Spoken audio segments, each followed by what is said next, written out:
In today's video, I want to go over Sony's update to their cancellation policy for PlayStation platforms, and this update points to some huge new features coming to PSN very soon, namely, in regards to refunds. Although it's not the ideal refund system that I want, it's better than what's currently in place right now. Ideally, I would like something similar to Steam. However, this is definitely a step in the right direction, and you'll also notice that they specifically mention changing your online ID and how you cannot cancel or obtain a refund for your purchase of a change of online ID. Obviously, that's a little bit strange because we cannot change our online ID right now, but maybe that's a feature that will be opened up to everyone rather soon. Also, it's been a long time since we actually heard about the Final Fantasy VII Remake. We don't have a lot of substantial information, but we do have a minor update coming from Square Enix's recruitment website. Vampire the Masquerade Bloodlines 2 has been taking the gaming world by storm. It's getting a lot of attention right now. While it's still a little ways away from an official release, it's scheduled to come sometime in early 2020, but we do have some more information about the game, specifically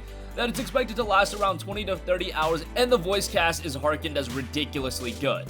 First up, it looks like two of the most requested features among PlayStation gamers will finally be hitting the PlayStation 4 in the form of game refunds as well as a change of online ID, at least if their update to their cancellation policy is to be believed.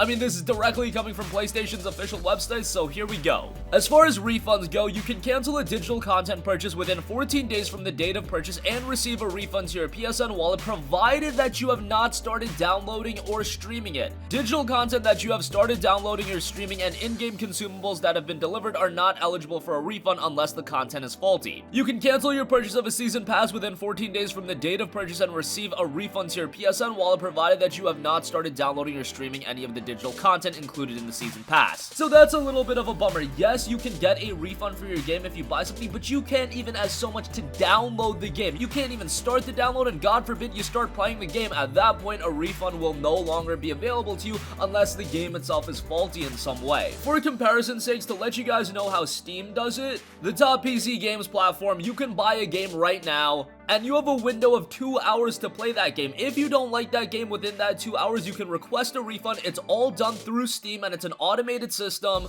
It's pretty easy to get a refund as well. There's not a lot of hoops you have to jump through, and I would love to see PlayStation implement something like that. It's been such a godsend on Steam and PC, especially because if a game comes out in a broken form, developers don't have that crutch anymore of thinking, hey, we already got your money, who cares if it's a lazy port, who cares if it's a lazy PC version. It's really circumvented that quite a bit, and I think having a system like that on the PlayStation 4 would be very effective as well. This is definitely a step in the right direction. It's better than not having anything. However, there's definitely work to be done in terms of offering refunds to the consumers. I don't know if we're ever going to get there where it's like Steam. However, that is my ultimate hope.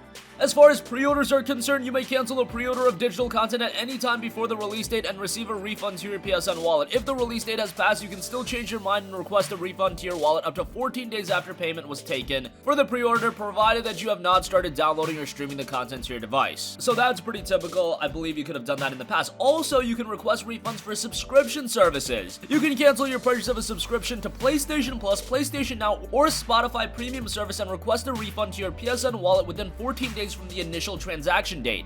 Here's the kick: even after you start using the subscription, the refund may be reduced pro rata to reflect the use you have had with the service. This may show as 2 transactions in your account history, a refund to your wallet for the full amount originally paid, and then a debit of a charge for the period of the service you received. So that's pretty cool as well. The only thing you can't get a refund for is PlayStation View, so if you do sign up for that, you can't get a refund on that. But as far as Plus goes, PlayStation Now and Spotify Premium, that's pretty awesome. And PlayStation Now especially, that's great if your internet turns out not to be up to par and you have some latency issues and you aren't satisfied with the experience. Well, hey, now you can actually refund it, so that's a pretty big incentive. And the last thing I do want to note, and this is so interesting, is on the cancellation page and where they go over everything, they also note that change of online ID, you cannot cancel or obtain a refund for your purchase of a change of online ID. Well, hey, that's a little bit strange, as that's a feature that hasn't been implemented to all of us using a PlayStation 4 yet. Could it be implemented very soon for the public to use? Maybe. I still see comments to this day. I can make a video that's completely irrelevant to PSN and people in the comment section will leave, can I change my PSN ID yet? Can I change my name from XX420 Blaze It XX? Yeah, I know some of you guys are stuck with some absolutely cringe online IDs, and it looks like you are going to be able to change that very soon. However, do note you cannot cancel or obtain a refund for your purchase of a changed up online ID. So those are pretty major improvements made to PSN. I know PSN as a whole still isn't perfect, but these are definitely steps in the right direction. If we implement some form of refunds, that opens the floodgates to getting even better in the future. Change of online IDs, that's an extra revenue stream for Sony. This is something they should have done so long ago. They can make so much money off of it. You see what Microsoft does with Xbox Live. There are people that change their gamer tag every month, every other month, and they're just making residual revenue from pretty much doing nothing. It's genius. And yeah, to be fair, you probably shouldn't have to pay to change your online ID. Hopefully they give us one free change from the get-go. I believe that was the plan when Sony was coming up with it, so hopefully that sticks, and we'll get all of these features implemented rather soon.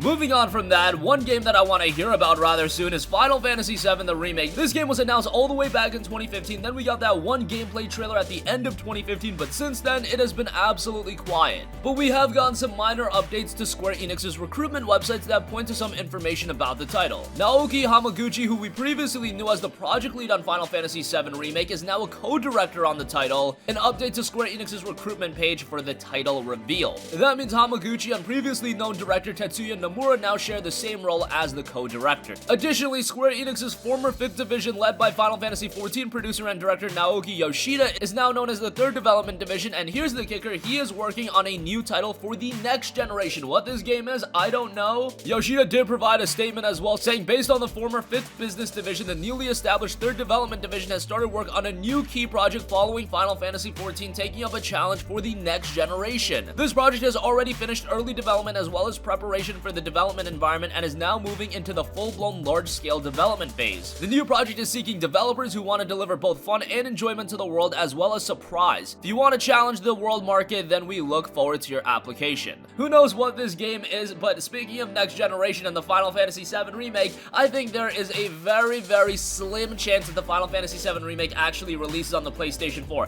At best, I think it'll be a cross-generation game where it's released on the PlayStation 4 and PlayStation 5, but I think thinking that this game is still gonna be dropping on the PS4, that just has to be wishful thinking. It's definitely not releasing this year, and then if you're talking about games coming in 2020, you have to start wondering whether or not they're gonna be PlayStation 5 games, and I don't even think the FF7 Remake is gonna be ready by 2020. We hardly know anything about the game. It was announced back in 2015, they've remained completely quiet about it, and if you don't have anything substantial to show, if you don't have a major update to give us, I think it's right on them on staying quiet about the game. But if the game was that far off from actually being released, I just wouldn't have announced it back in 2015. This is a typical Square Enix trope where they announce a game super early, and we don't get to play it for so long. Kingdom Hearts 3 was announced in 2013 and then it released in 2019. We don't have to go down the rabbit hole that was Final Fantasy Versus 13 and Final Fantasy 15. These development times for these big budget Square Enix games are just so long. Instead of announcing the game so early, announce it when it's closer to completion and then really build off the momentum that you have with that, because when the Final Fantasy VII Remake was announced, the momentum was there, the anticipation was through the roof, and now a lot of that has really dissipated. Obviously, when they reveal more information, that'll rise back up, and I'm sure when the game is released, it'll do fine. I'm just not a fan of how Square Enix releases these games and how they promote the games especially, and right now Square Enix needs some major titles after a couple of blunders with games like Left Alive, games like SOTR, games like Just Cause 4, The Quiet Man. I can go on and on. Something like the Final Fantasy VII Remake would definitely reignite Square Enix from a promotion standpoint.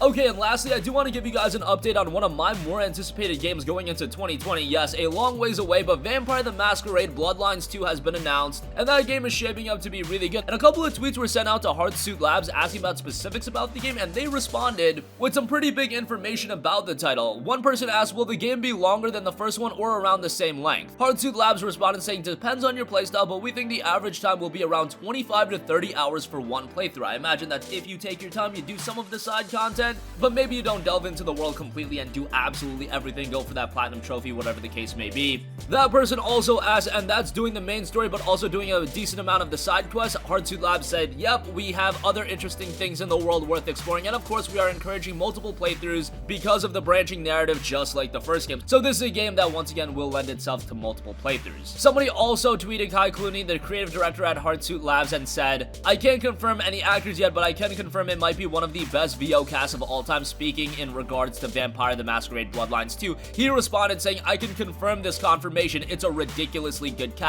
Obviously, for a narrative-driven title, you want a good cast of voice actors, and I point to a game like Vampire, another vampire-themed game. That game also had incredible voice acting that really made it easy to immerse yourself into the world, and it looks like Bloodlines 2 will offer that as well. And that's gonna conclude this video. Again, it looks like some major PlayStation Store updates are coming. Refunds do look to be implemented, although it might not be the ideal way you want them. At least this does open the door for more updates in the future. And it looks like PlayStation name changes will be coming rather soon. They have updated the cancellation policy, and they say you cannot cancel or obtain a refund for your purchase of a change of online ID. We've got a little bit of an update on the Final Fantasy VII Remake. Hopefully we hear about it soon. E3 would be a great place to drop more information about that, but who knows at this point. And Vampire the Masquerade Bloodlines 2 is going to last around 25 to 30 hours, and the voice cast is ridiculously good. That's going to conclude this video. Sound off with all of your thoughts in the comment section down below. Thank you for watching, and goodbye. Hey guys, we hope you enjoyed the video, and if you did, make sure to hit the subscribe button, and if you're already subscribed, do us a favor and hit the bell icon. This way you'll be notified whenever we post a new video. That's the best way to keep up with all of our uploads, and we usually try to upload 2 videos a day. And with the bell icon hit, you'll be notified whenever we do upload a video. As always, thanks for watching.